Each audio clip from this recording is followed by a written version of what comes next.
מצב הכלבים בישראל 2014 לא מאפשר להם לחיות חיים נורמליים. הכלבים סובלים. הגענו לשירותים הווטרינריים של גוש דן, שעובד ביחד עם עמותת חבר לי, שפועלת כדי למצוא בית לכלבים שחיים ברחוב. נפגשנו עם פועה, מנהלת העמותה, על מנת להבין מה בדיוק הם עושים בעמותה הזו כדי לשפר מצב זה. יש המון עמותות, יש הרבה אנשים טובים שעושים בדיוק מה שאנחנו עושים. כל העמותות פחות או יותר עושות אותו דבר. לא משנה מאיפה מאמצים, כל אימוץ של כלב מפנה מקום לכלב אחר. משפחה מיהוד צלצלה אלינו לפני שבועיים, 3,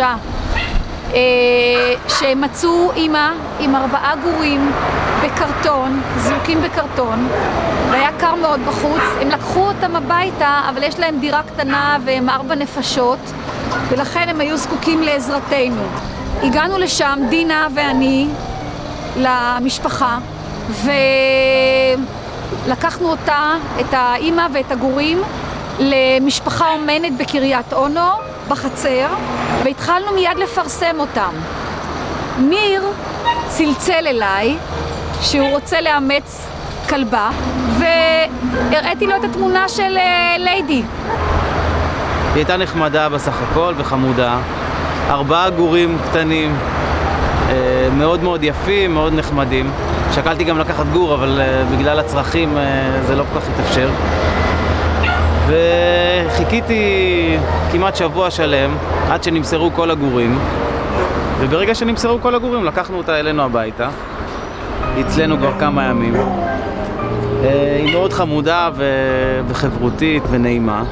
שלום, אני נועה, אני בכיתה ו' מקריית אונו. אני לקחתי הרבה כלבים לאומנה, וגם כמו שכתוב על החולצה, היה לי ממש כיף. בסך הכל היה 6 כלבים לאומנה, ממש לכל אחד התחברתי רגשית בצורה מאוד ממש חזקה. משפחה אומנת מאוד מאוד חשובה לעמותה. משפחה אומנת היא משפחה שלוקחת כלב באופן זמני. הוא מחכה אצלה בבית לבית קבוע. הכלב יוצא מהכלבייה, או כלב שהעמותה מצאה נטוש באיזשהו מקום. המשפחה אומנת מכניסה אותו לביתה. אנחנו מחסנים, אנחנו מעקרים ומחפשים לכלב בית. לא חובה לאמץ, יש דרכים אחרות כדי לעזור לכלבים. משפחות האומנה נותנות מחסה, בית חם ואהבה לכלבים שלא היו מקבלים את הדברים הללו. גם אתם יכולים לתת יד במלאכת קודש הזו ולהציל חסרי ישע.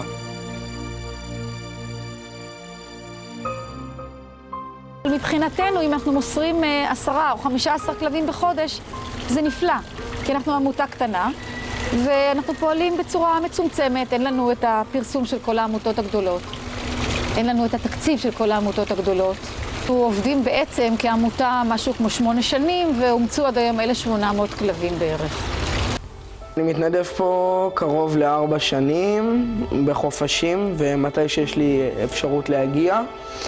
המתנדבים בעצם עושים את כל מה שפועה עושה. הם דואגים לטייל עם הכלבים, הם דואגים להיות עם הכלבים, בעצם לתת את החברה הזו שאין להם.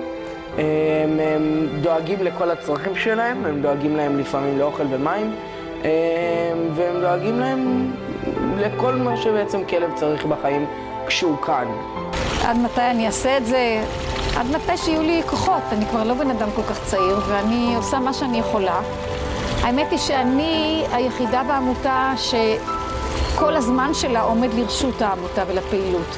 שאר המתנדבים מוגבלים, הם חבר'ה צעירים שעובדים ולומדים, ואין להם כל כך הרבה זמן, אבל הם עושים מה שהם יכולים במסגרת האפשרויות שלהם. אנחנו לא מתלוננים.